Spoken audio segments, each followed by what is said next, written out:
Pessoal, hoje é dia de novidades na DC. E são duas coisas que eu queria conversar aqui com vocês.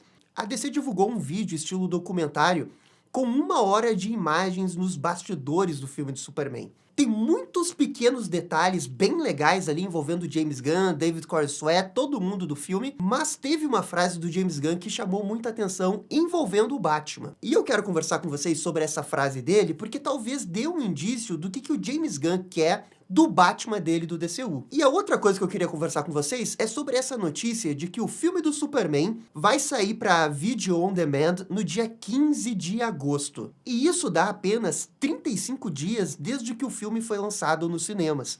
E aí, o que vocês acham? É uma estratégia certa da Warner já lançar pro VOD assim tão rapidamente? Fiquem refletindo sobre isso enquanto roda a abertura.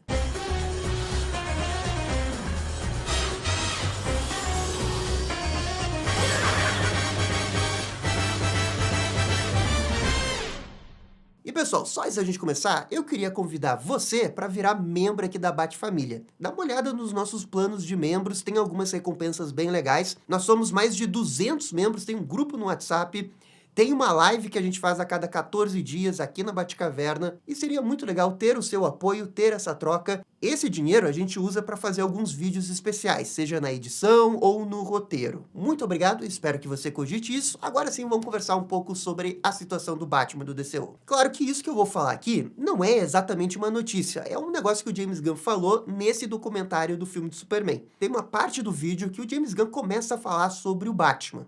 E ele diz bem assim, ó: mesmo com o Batman, se eu estivesse fazendo o Batman, eu entraria na história como se o Batman fosse um maníaco. Então sim, ele coloca uma fantasia assustadora de morcego e sai e tenta assustar as pessoas. Inclusive, muito obrigado pro Fábio da Caverna do Morcego, porque se ele não tivesse destacado esse vídeo, eu não teria sabido da existência dessa parte aí. O que eu quero destacar dessa frase é como que o James Gunn vê o Batman.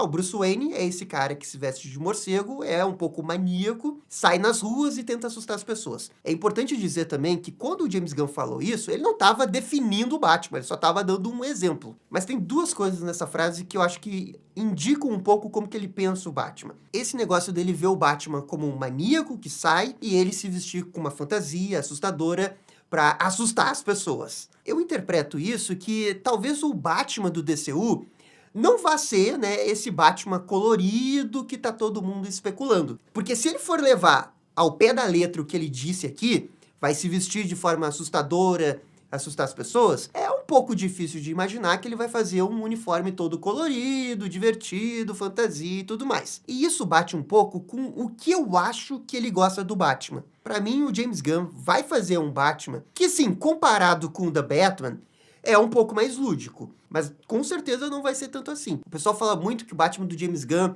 vai ter a capa azul, o traje cinza, o símbolo amarelo. Eu não vejo tanto assim ele fazendo o símbolo amarelo, especificamente o símbolo amarelo. Eu vejo ele fazendo um uniforme do Batman que lembra o uniforme do Batman do ano 1, o uniforme do Batman do Rush, o uniforme do Batman de Grant Morrison, que é basicamente o uniforme do Batman Rush. Capa com um azul desaturado, quase preto, vejo acontecer. Traje cinza, vejo muito acontecer. Mas o símbolo amarelo, vamos ver se ele realmente entende desse jeito. O James Gunn já falou várias vezes que não tem nada definido. É só que chama atenção o posicionamento dele. A questão da cueca, talvez ele não coloque a cueca, talvez ele considere o Batman sem cueca. Aí vai ter que ter um ator do Batman para convencer o James Gunn a colocar com cueca, como aconteceu com o David Corenswet. E aí o argumento pode ser o seguinte: não, mas quando ele teve o Robin, o Batman se aproximou de uma coisa mais lúdica. E aí, para compensar isso, para não ser tão dark, tão trevoso, ele colocou a cueca. Eu consigo ver um argumento assim. Com essa visão que ele deu aqui, vocês veem o James Gunn,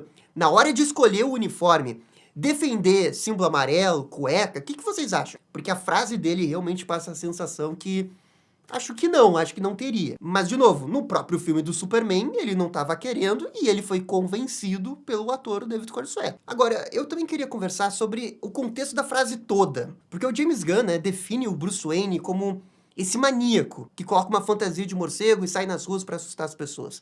O Batman tem mais de 80 anos, existem diversas interpretações possíveis, existem sim algumas regras, né, que você não mexe, como o fato do Batman não matar, o fato do Batman não gostar de armas. Essas são regras imutáveis, mas para praticamente todas essas outras coisas, existe uma escala cinza que é bem maleável e que ao longo do tempo foi mudando bastante. E o James Gunn usa esse termo aqui, ó, maníaco. Eu não gosto muito desse termo para definir o Batman.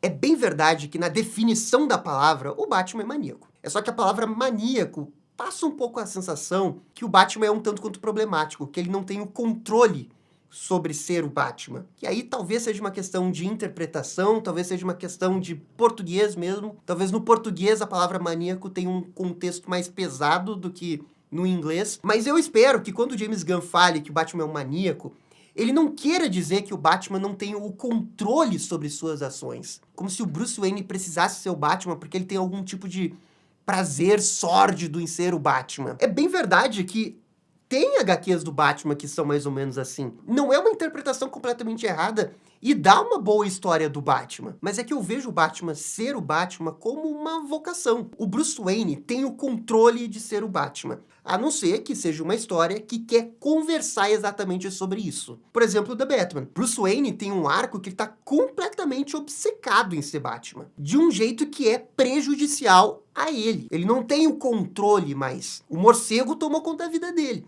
E ele ficou tão obcecado com isso que as pessoas na cidade começaram a ver o Batman como um símbolo de vingança, tirando a interpretação errada do que o Batman deveria significar. Aí vem o arco do Batman para entender, né, que não é vingança, símbolo de esperança, tudo mais aquilo que a gente já viu. A genialidade do Matt Reeves foi realmente fazer um arco sobre isso, né?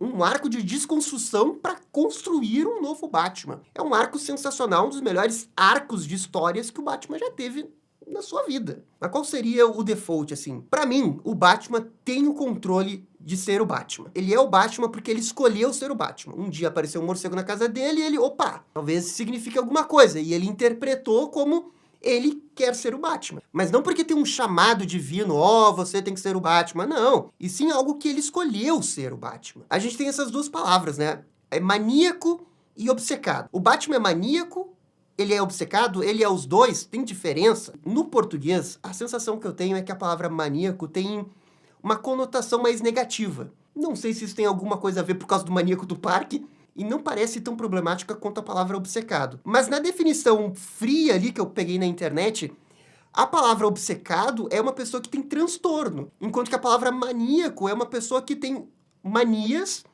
mas não deixa isso definir sua vida, ele tem um certo controle. Então, o que eu acho é que nos Estados Unidos, a palavra maniac, ela não tem esse contexto tão pesado quanto no Brasil. Porque no português, ela soa muito mais patológica do que uma pessoa apenas obcecada. Enquanto que, na verdade, é o contrário. Mas, enfim, o que eu quero dizer é que eu espero que o Batman do James Gunn, o jeito que ele gosta de ver o Batman, não seja desse Batman completamente cego pelo morcego. Até porque o Matt Reeves meio que já fez essa história, já foi o 10 de 10 dele.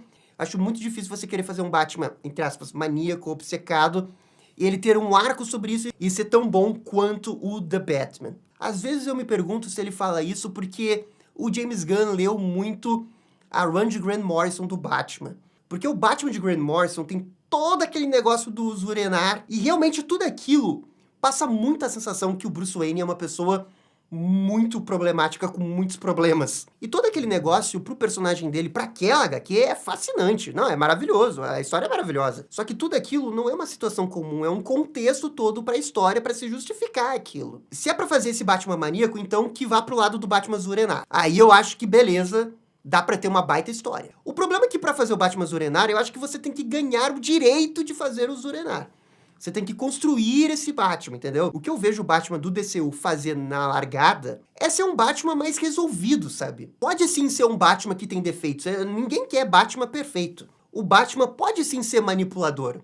Tem boas histórias do Batman manipulador. O Batman pode sim ser um cara mais solitário, que talvez não queira trabalhar em equipe, pode ser um outro arco pro Batman. Mas eu só não gostaria que o Batman do DCU fosse um tanto quanto cínico na questão do porquê que ele é o Batman. Eu quero que ele já seja um cara resolvido nesse negócio. Eu não gostaria que ele fosse um Batman compulsivo em ser Batman, sabe? Eu quero que ele seja bem resolvido com isso. Que ele seja esse herói que entenda completamente o significado do Batman, que ele tenha o controle sobre isso, que ele seja o herói que ele precisa pra Gotham. E aí, ao longo dos anos, ao longo dos filmes e séries, você pode desenvolver coisas do tipo, o Batman é controlador, o Batman esconde coisa, o Batman tenta se juntar com pessoas, mas ele acaba se isolando, e aí ele aprende lições, ele passa por um arco de personagem que ele volta a ficar mais perto, por exemplo, da Bat-família, ou ele pode passar por algum tipo de arco envolvendo o Robin, dele entender a importância do Robin na vida de Batman e na vida de Bruce Wayne, porque ali é o seu filho. Enfim, eu acho que tem tantas possibilidades de arco pro Batman, e a que eu menos tenho interesse nesse momento é esse negócio do arco do Batman,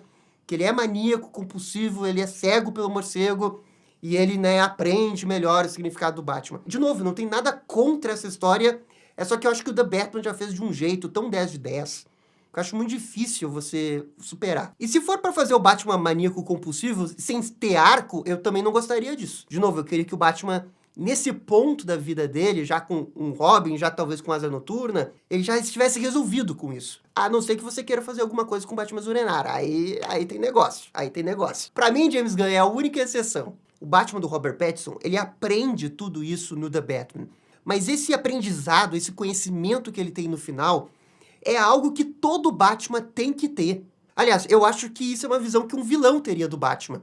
O Coringa poderia achar que o Batman é um maníaco. Claro, porque ele não conhece o Batman por inteiro. Ele vê um pedaço do Batman. Mas enfim, divaguei 30 minutos aqui sobre uma frase dele que talvez ele nem entenda desse jeito. Ai, Gabriel. Ok, a outra coisa que eu queria falar é sobre essa questão do Superman ser lançado no dia 15 de agosto. O filme de Superman vai sair no famoso VOD, que você aluga, né, você paga para poder assistir. E a discussão que eu queria trazer aqui, e ter a opinião de vocês, de novo, a minha opinião não é a certa ou a errada, é se a Warner não tá se adiantando, lançando o filme assim, tão próximo da data de lançamento.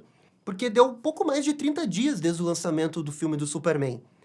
Não chegou a fechar 45 dias e eles já estão lançando pro VOD. E você sabe, quando sai no VOD, isso pode prejudicar a bilheteria no cinema. E na minha opinião, tem duas formas de você interpretar essa decisão da Warner. A primeira é a decisão financeira. A decisão financeira é totalmente pró lançar o filme agora no VOD. Afinal, o filme já se pagou, já alcançou os tais 550 milhões que ele tinha que fazer. Lançar agora, tão perto da data de lançamento, você aproveita o calor do momento, o hype que o marketing gerou com o filme, e você tenta potencializar os ganhos do VOD com esse calor. O filme ainda tá na boca do povo, talvez a galera que não tenha assistido o filme ainda no cinema esteja só esperando o filme sair no VOD, no streaming, para poder assistir. E aí você vai pegar essa galera no pulo e conseguir mais dinheiro com o VOD. Se você olhar realmente apenas pelo lado financeiro, na minha opinião, não tem o que criticar. A Warner está certíssima, tem que aproveitar o momento, ganhar mais dinheiro com o filme de Superman. Eu vi também a justificativa que, como tem esse filme A Invocação do Mal, que é um filme da Warner, a Warner pode ter preferido levar o Superman pro VOD para impulsionar no VOD, enquanto que no cinema ela realmente foca aí na Invocação do Mal para tentar potencializar a bilheteria da Invocação do Mal. Assim, ó, se tá pensando no dinheiro,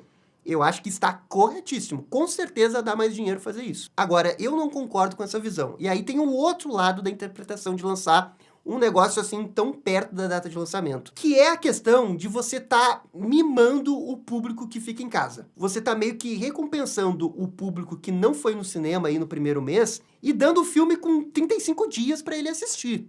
E, na minha opinião, claro, você pode discordar, você pode comentar, quando você faz isso, você tá prejudicando o ecossistema do cinema. Isso não tem nada a ver com o filme do Superman fazer mais bilheteria ou não. Isso tem a ver com todos os filmes, porque isso se tornou uma prática comum. Praticamente todas as empresas de cinema estão lançando os filmes em VOD com 45 dias, 60. A única empresa que eu tô vendo que não tá fazendo isso é a Disney. A Disney tá esperando mais para lançar. Por exemplo, o Thunderbolts ainda não saiu. E assim, não teria problema algum fazer isso se a galera também tivesse indo no cinema. Mas o que a gente vê é que depois da pandemia, nunca mais foi a mesma coisa a questão de ir no cinema. A galera tá muito mais seletiva na hora de ver o filme. Inegavelmente, a pandemia mudou a nossa relação com o cinema. E junto no meio disso tudo, tem as plataformas de streaming. E hoje a gente tem todo um segmento de pessoas que simplesmente espera o filme sair para assistir. Espera estar no VOD para assistir no conforto de casa, ou espera para sair no streaming que ela assina, porque, entre aspas, vai ser de graça. Eu dou meu exemplo aqui. Eu não assisti Lilo & Stitch live action. Assim que sair no Disney Plus, eu vou assistir. Eu não faço questão de dar dinheiro para um filme caça-níquel como Lilo & Stitch. Mas no Disney Plus eu assisto, não vou morrer se eu assistir o filme. Os estúdios de cinema, eles se adaptaram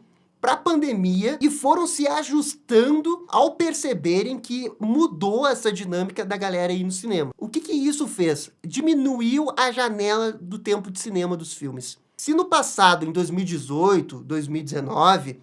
era sempre que um filme ficava 90 dias no cinema, exclusivo no cinema, nenhum outro lugar você pode ver o filme. Hoje, na média, a janela é 60. E em alguns casos, como esse do Superman, 35 dias. As empresas fizeram isso porque elas perceberam que lançar o VOD antes aumenta a receita do VOD. Só que o ponto todo é que talvez elas não estejam vendo que isso está prejudicando a longo prazo. Porque hoje, quando sai um filme, a não ser que seja um filme que você muito quer ver, você espera para sair no streaming, você espera para sair no VOD, você espera para sair no torrent, eu sei. E isso desmobiliza aquela pessoa que poderia sim assistir o filme. Porque ela se mimou com essa cultura. Essa pessoa, eu tô incluso nela, tá? Não tô criticando pessoas, eu tô dentro desse grupo. O estúdio mimou esse público e agora não tem mais volta. O público só vai no cinema quando é um filme evento ou é um filme que todo mundo diz que é 10 de 10. As receitas de cinema desde a pandemia, elas estão tentando subir, mas ainda estão muito longe do que era de 2019, 2018. E eu acho que isso tem muito a ver com essa cultura fomentada pelos estúdios de cinema. A gente tanto fala, né, que filmes de super-herói estão fazendo menos, filmes de super-herói estão saturados. O filme de Superman, que é um bom filme, vai fazer aí no máximo 620, e talvez em tempos passados ele tivesse feito 800, 900, 1 bilhão com facilidade, mas talvez a resposta toda nem seja a culpa do gênero de super-herói. Talvez a resposta verdadeira seja o contexto que a gente se colocou. Se o novo normal de um filme bom de super-herói é fazer 600, 700, talvez seja porque todo o mercado de cinema, que vai no cinema, diminuiu. E faça a pergunta a você mesmo. Quantas vezes, desde a pandemia, saiu um filme que você tem um pouco de interesse e você não foi no cinema porque, não, mas dá pra esperar ver esse filme de graça. Dá pra esperar pra ver, dá pra esperar o torrentezinho. E aí tem N motivos que levam a pessoa a tomar essa atitude. Pode ser sim porque o cinema tá muito caro. Pode ser sim porque ele tem esse conforto de poder assistir em casa 30, 40, 60 dias depois. Pode sim ser porque o ambiente do cinema mudou completamente. As pessoas pegam o celular e ficam gravando a tela do cinema como se não fosse nada, sem nenhuma vergonha. As pessoas levam pipoca e ficam atirando no meio do cinema. Dependendo do filme, virou ambiente de futebol. Tudo isso afasta o público. Mas com certeza, uma parcela disso tem a ver com essa nova cultura que a galera espera o filme sair em VOD ou no streaming. E aí os estúdios estão alimentando isso, preferindo ganhar 10 milhões a mais no VOD, 20 milhões a mais no VOD, ou talvez 30, sendo que talvez fosse ser muito mais lucrativo você conseguir levar essa pessoa pro cinema, sabe? Porque você faz filme para as pessoas irem no cinema, é o negócio deles. A gente nunca pode deixar de querer incentivar as pessoas a irem no cinema. Talvez seja uma luta perdida. Óbvio que tem pessoas que sempre vão preferir ver no conforto de casa. O público não é o culpado, mas as empresas, elas são culpadas em fomentar isso e fazerem muito pouco para tentar mudar essa nova cultura que existe agora. De novo, isso não tem nada a ver com o Superman, porque com certeza lançar o filme do Superman agora na janela de 35, 45 dias vai dar mais dinheiro do que fazer com 60. O problema é o efeito colateral de todos os filmes fazerem isso. Será que isso a longo prazo não prejudica de uma forma geral todas as bilheterias dos filmes? Será que hoje esses filmes que estão fazendo 10, 20, 30% a menos do que faziam no passado não tem a ver um pouco com essa cultura? Será que vale a pena você lançar os filmes com 35, 45 dias visando apenas hoje o lucro a curto prazo e ignorando as consequências a longo prazo que isso pode acarretar? Eu sei que eu não tô certo e nem tô errado. Eu acho que existem perspectivas. A perspectiva da empresa hoje, com certeza vale muito mais a pena lançar agora no VOD, quanto mais rápido melhor, porque daí o VOD aproveita o calor do momento para dar mais dinheiro. Agora, eu queria que as empresas se importassem um pouco mais com o outro lado. Eu acho curioso como que a Disney só tá lançando os filmes agora dela na janela de 90 dias ou mais. Porque eu acho que essa é a estratégia certa. Eu queria que outras empresas seguissem o exemplo da Disney. E olha aqui, ó, pra eu elogiar a Disney é difícil, mas dessa vez eu acho que a Disney tem razão. Talvez se todas elas conseguissem combinar, né, de lançar os filmes com 90 dias, talvez fosse possível reverter essa cultura. E aí aquela pessoa que tá na dúvida de talvez ver o filme, ela não queira esperar 120, 90 dias para ver no streaming. E aí ela pode se convencer aí no cinema. Talvez isso dê mais bilheteria. Mas enfim, o que eu tô vendo aí são as empresas mais se importando, né, com o resultado imediato, o curto prazo, do que talvez pensando, né, na saúde do ecossistema dos cinemas mesmo. Mas talvez eu seja só um velho iludido, nostálgico, com a experiência de ir no cinema, sabe? Talvez eu esteja super valorizando isso. Talvez realmente o que mais importa é conseguir a bilheteria do cinema, mais a receita do FOD. Mas enfim, o que vocês acham? Por favor, galera, comentem aqui embaixo. Muito obrigado por assistir o vídeo até o final. Vocês estão ligados? Dá-lhe descer. E esse foi o vídeo conversando sobre o Superman ser lançado digitalmente. E aí, gostaram? Não gostaram? Deixem suas opiniões nos comentários. E se curtiram o vídeo, deixe aquele joinha e inscreva-se no canal para ficar sabendo absolutamente tudo sobre Batman. Obrigado, gente, e até a próxima. Tchau, tchau.